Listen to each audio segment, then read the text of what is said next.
আজ হলো ষষ্ঠী, আর প্রতিবারই ষষ্ঠীর দিন আমরা সব ফ্রেন্ডসরা মিলে গ্রুপ করে ঠাকুর দেখতে বেরোই। আর এবারেও আমরা সবাই মিলে গিয়েছিলাম। আর প্রথমে আমরা এসেছিলাম স্টেশনের কাছে ঠাকুরটা দেখতে, মেছেদা স্টেশনে। ওখানে কিছুক্ষণ ওয়েট করার পর সবাই যখন চলে আসে, তারপর আমরা একে একে সব প্যান্ডেলগুলোকে দর্শন করি, সব প্রতিমা দর্শন করি। আর তারপরে আমরা আসছিলাম মিছো বাজারে যে ঠাকুরটা দেখতে। তো তারপরে কৃষ্ণলোকের মেলাটায় আমরা ঢুকি। আর এখানের মেলাটা না, মানে দুর্গাপুজো শেষ হয়ে যাওয়ার পরও 1 মাস মেলাটা চলে। তারপরে সবাই আবার আরাধাতে লাইন দিতে হয়।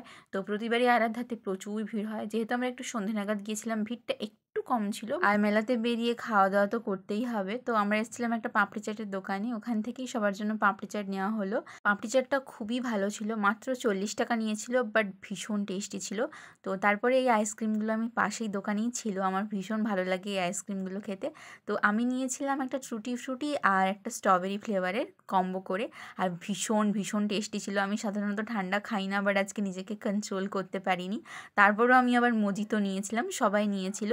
আর মজিতোটা ভীষণ খেতে ভালো হয়েছিল।